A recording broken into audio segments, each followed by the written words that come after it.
Hey guys, welcome to another video. I was requested by some to do Ancient Inheritance guide. I don't think I'm ready to do a guide yet because it's really early into it and I'm still learning as well. And also PvE is not my main thing, as you probably noticed on my channel. But I feel like I can already give some tips on things I think I made mistakes on or made it right, so maybe that will help others. Please don't take these for granted and certain, and because yeah, I'm still learning, so maybe I will be wrong in some of the things I'm gonna say, but at least maybe take that into consideration and think about it, and maybe with others' advices you will just find what you think is true. Maybe I can at least help here. Sorry. So yeah, I've already done most of them today, but I'm gonna start with a few tips. So mistakes I did early on. One of them is the fact that I spread a bit too much into the different class enhancements. So I think that's in. It's not in here. Yeah, I have to find my way again. Class enhancement. So yeah, initially I went warrior and thief, and I went with one on these two, and I got another one from a statue. But yeah, the mistake was that I should have gone for example, warriors. I think that's the main one, depending on how many units of each class you have, because don't forget that gear is not as important in this one. It's actually not important at all, I think. Only the sets, I think, work. And I think the artifact and EE are taken into account, but maybe not right away. But yeah, the gear itself doesn't really matter. So you just see what characters you have and that could really work there, and try to focus on one or two classes here. And then you have the statues. So the statues, you can also see that it changes a lot once you get more crit chance, attack, and it really helps. As for the statues, those I would also advise not to take them early on. So only take them once you already have at least 1 or 2 levels into that class, because this gives a full enhancement, full enhancement. But the first one costs only 1 enhancement, so it's, as you can see, if I wanted to do this one, it costs 1. One that's already 2, it costs 2. And then, yeah, it's 2 again. Then it's 4. It increases exponentially, well, not exponentially, but a lot based on how many you do. And so it's better to, for example, first do 1 and then use a statue to get another one that costs normally 2. So yeah, better this way than the other way around. Another thing, I think the initial relic that you can take, I didn't have the choice to take it, unfortunately, so I took another. But this one, I think the best is the experience when you move. So experience by 50% when you move, because that's what you do most of the time.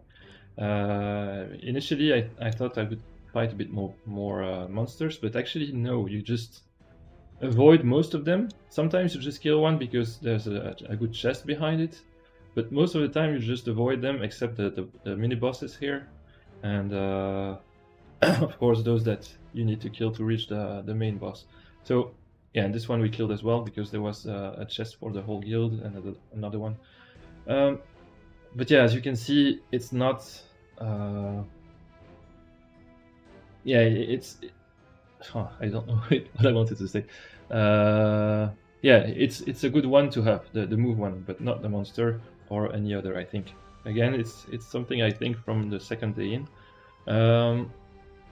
Another thing is, yeah, don't go too far at a time, and also, yeah, for example, I can move from here, I can move there, but I can also move just one, and when here I can see everything already, but when starting you don't see very far, and sometimes if you move too far, you just notice that actually a chest appears there and you just wasted a stamina point going too far, and you will have to backtrack to get to it. So it's better to just go one by one, and then you will just discover the map in time to move in another direction if you need. So I think that's the best approach as well. What else can I say here? Yeah, of course, try to first aim for the boss and the main rewards, and not go too far in other directions. Like this one we didn't take for now because it means several people have to go there and attack. It's nice rewards, but it's nothing compared to what you can get if you kill the whole 4 areas. And if you start going too much into different areas of each map, you probably won't have the time to go to the end in 2 weeks. So I think again, but yeah, I feel like that should be the case, because there are 4 areas and we are 2nd day already, and I don't think we're gonna kill the boss today yet. So it's gonna take 3 days, and we didn't explore everything. Of course, everyone is learning, so it's probably gonna get improved with time. But yeah, for now, that's how it is. So yeah, I think that's the main thing I can say. Yeah. Also, another thing: check what things do before you go to them. Because, for example, if you go to the statue and you still have all your heroes for today because you didn't fight yet, you will notice that it's going to be useless, and you just move there for nothing because it just looks nice and you think it's going to be interesting. So sometimes it's really not worth moving first. It's worth always checking what you can get there. Yeah, and then try to, that's what we're going to do in our guilds. It's to use the symbol thing. So you can sign, add a sign there, and just tell the guild in the Discord. Oh shit, yeah, that's bad. I don't know why I clicked there. Yeah, oh, that's a wasted move. It's for the good of the video, I guess. But yeah, so what I wanted to say is that now I forgot what I said. What did I say again? Yeah, the signs. So we use that, and we just say to the Discord what signs mean. So we didn't fully do it yet, but that's the idea, and that helps also communicate between each other, and I think that's useful as well to give objectives to where to go. Yeah, and I think that's about it for now. Did I forget anything?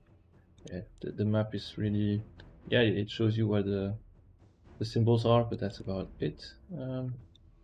Yeah, I think I might do another video in the future if I get more info, but for now I think that's good enough. Maybe one more thing I can say is the enlist thing. You can remove, you can withdraw heroes, but I think that's also for the whole thing, because I already withdrew 4 yesterday, and now I noticed that today I didn't do any, so I can't withdraw that many anymore. So it's also something that you should know before you start withdrawing 8 in a single day, and then you notice that you can't withdraw anymore. So that's important to know as well. I thought I could do that every day. Yeah, and that's, I think, about it. Yeah, you can see the stats that you're gonna get. It's not really great initially. Yeah, okay, I will do another video if I think about it. But yeah, you get 50 stamina per day after the first day. Yeah, and make sure that you choose wisely your rewards here. We probably are gonna get enough to buy the whole thing here, but it's not sure, so make sure I think the gear is worth buying, the Malagoras of course, and then yeah, it depends on what you need. Artifact Charm, really nice. Alright, well, I hope this is useful for some of you. Thanks for watching, and see you on the next one.